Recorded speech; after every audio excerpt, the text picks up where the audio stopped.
Hello everyone, this is Orlando from A Collector's Dream. And today I'm going to show you a set from 1960s that you can get for under $200, the complete set, and with stars like Mantle, Mays, Aaron, Clemente. So if you're beginning into vintage, if you're a beginner and you're looking to get into vintage and looking to pick up some cards that are almost, 56 years old, it's from 1968.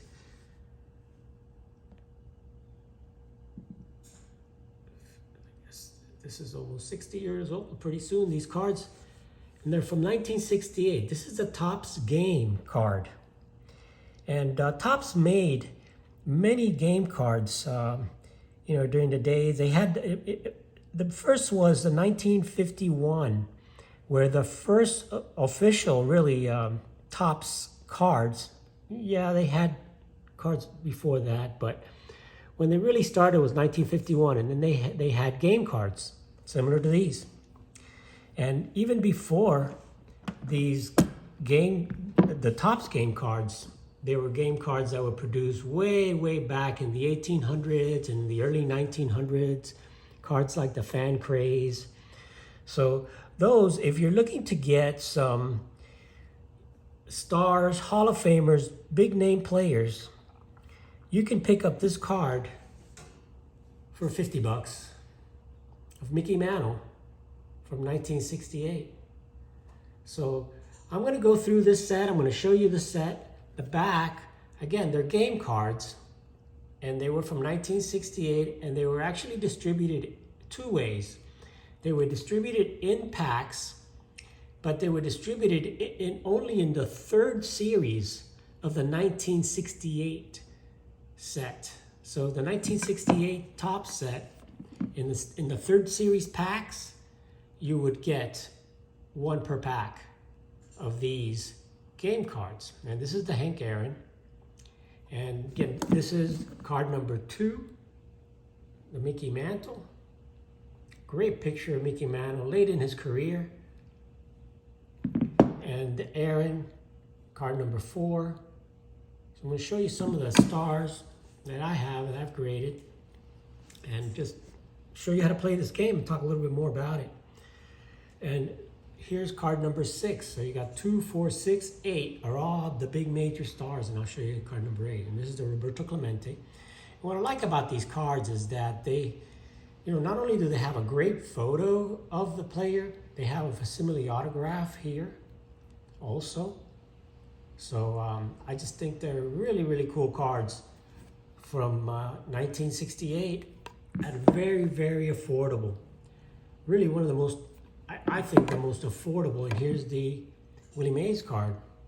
I think it's the most affordable cards from the 60s. You're talking cards of, the top guys you can get for from $20 to $50.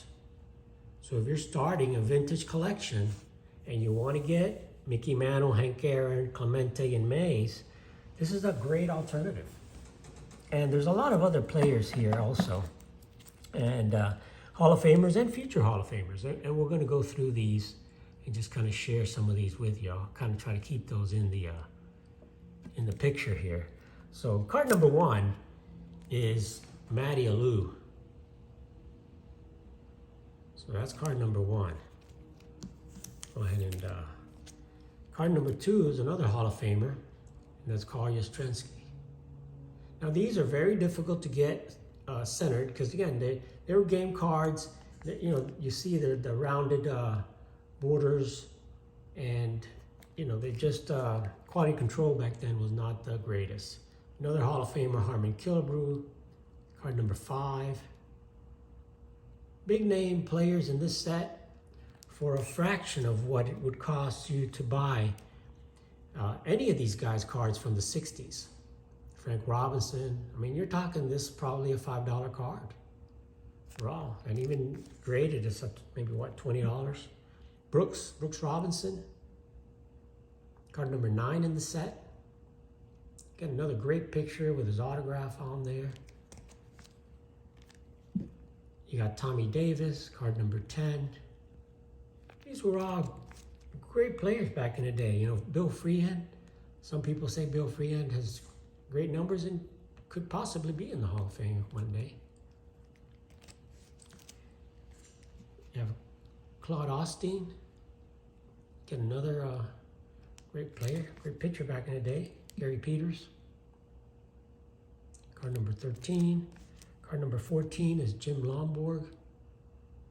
Boston great. You have Steve Hargan. Card number 15. Card number 16 is Dean Chance. Again, not all Hall of Famers, but you know, for a set, this set has a total of 33 cards. Mike McCormick. So 33 cards is a fairly easy set to put together. So if you're beginning to get into vintage, you know, this is a great little set that you can pick it up and put it together for under a couple $100. There's Ron Santo. Again, you know, you got great players in here. Top tier Hall of Famer and second tier and some, you know, there's Antonio Gonzalez and some players that may never be in the Hall of Fame and others that could be. You know, here's Frank Howard, another strong player back then. You got George Scott, big slugger back in the day for the Red Sox. Great pictures, great smile. Here's one that's up for nomination in the 2024. Richie Allen. I think he should be in the Hall of Fame, and he probably will be elected in this year's coming votes. Richie Allen. You got Jimmy Wynn, another good player, little guy. Got shortstop Gene Alley for the Pirates. Card number 26, Rick Monday. Rick Monday, great. Really, one of the best things he ever did was somebody was trying to burn the American flag back in those days, and Rick Monday went out, got the flag, put it out in center field. Another Hall of Famer in the set is Al Kaline, card number 27. Again, great picture of him later in his career, but still, you know, one of the top tier Hall of Famers. Rusty Staub, great redhead, Canadian player. Another Hall of Famer in the set here is Rod Carew, incredible hitter. So like I said, you got some really good player, and one player that won't be in the Hall of Fame, but one of the bigger cards in the set is the Pete Rose. Great Pete Rose, kind of earlier in his career. You know, great picture, great autograph on there. So that's the great Pete Rose. Rest in peace. Another possible Hall of Famer, future Hall of Famer, Joe Torre. And that's card number 31 in the set. So, you know, nice set. Hope you enjoy it. It's here's Orlando Cepeda, another Hall of Famer. But, you know, you guys that are looking to get into vintage, and I'm just not sure, you know, there's Jim Fregosi. What should I do? And you don't want to spend a lot of money. I mean, this is a great set to pick up. And this was a game. So how did you play the game? Really, the way they played the game was that you shuffled the cards up and you did, you know, decide who's going to go first and who's going to go second. A home team, away team, and you just play 9 innings. And the way you play it is just you shuffle the cards up, you pick one up, and you see what happens. That's an out. When you get 3 outs, your half inning is over. The next one, another out, so that's 2 outs. Next, 3 outs. So he's out. Next batter, next team comes up to bat. So the top of the first inning, no score. Bottom, and of course I didn't shuffle them, I'm just going through it. An out for Pete Rose, so that's 1 out. Bottom of the first, another out, so that's 2 outs. And that's 3 outs. So no score in the first inning. Now we're going to the top of the second inning. And first batter, Alkaline, gets a fly out. Next batter is Rick Monday. He also flies out. And the next batter is Gene Alley, and he also flies out. So no score still in the game. Of course, I've taken out some of the big hitters here, the home run, the double, and the singles. But next team comes up to bat, another fly out. So we're in the bottom of the second inning here, 1 out, and Richie Allen hits a line out again. So next batter comes up, and another out for George Scott. So 2 innings go by, no score, no hits. So far, perfect game.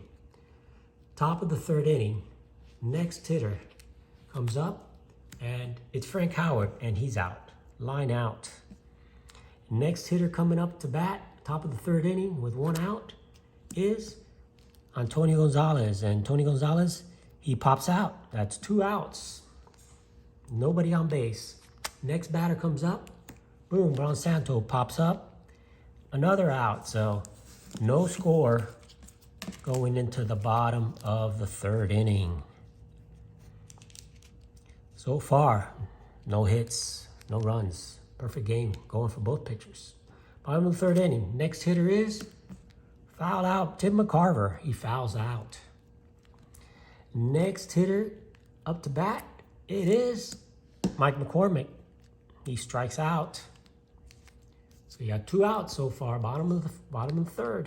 Next hitter is Dean Chance, and he also strikes out. So 3 innings down, no score in the game. No score in the game. Bottom of the 3rd inning, no hits. Of course, I would shuffle this, and there'd probably be some hits in between, but I wanted to keep this in order. Another strikeout, Steve Hargan, so another out. 2 outs in the bottom of the 3rd, and 3 outs. So no score, perfect game going on in the 4th inning. Next batter up, double play. That's 2 outs. I mean, technically, couldn't happen, but that's the way it counts. Nobody was on base, but it is a double play. So 2 outs. Next, a walk. So you got a man on base here. The first walk of the game, man on base. Next hitter is another walk, Tommy Davis. So you got man on 1st and 2nd, and you got 2 outs. Next hitter is Brooks. Brooks gets hit by a pitch. So now we got the bases loaded and 2 outs, and the next batter is Frank Robinson. Hits a triple, scores 3 runs, and he's on 3rd base, and there's only 2 outs. There's still 2 outs. So 3-0, big hit, first hit of the game, big triple, scores 3 runs. Next batter up, Harmon Killebrew, boom, he doubles it in, and Frank Robinson scores. So it's 4 runs in, man on 2nd, and the next batter is Yaz. Yaz gets a single. He scores, says runner advances 2 bases. So the runner advances 2 bases, that means that he scores. Killebrew scores. So we got 1, 2, 3, 4, 5 runs in the inning. Man on 1st, 2 outs. Ooh, an error. Matty Alou, there's an error there. Runners advance 1 base. So now Yaz goes to 3rd, and we got Matty Alou at 1st with 2 outs. So that's how you play the game. And what we used to do to make it exciting and to make it even more fun, you could get the duplicates. You can get the doubles. You can get like 2 mantles, 3 mantles, and put them in there. Put a couple of, mays in there, so that you could really make the game more fun. You could either make it a hitter's game or a pitcher's game, depending on the cards that you can put in there. So what we would do is we would just kind of load it up with hitters, and then the game would be pretty much more fun and more runs scored. So thanks for watching, guys. This is Orlando from A Collector's Dream. Check out this set, and again, it's the something that maybe would be something perfect for the new vintage collectors to get into and say, hey, look, I got a Mickey Mantle card. So thanks for watching, guys. Orlando from A Collector's Dream, and I'll catch you on the next one. Please leave some comments, like the video, and let me know what you think. Thanks for watching. Catch you on the next one.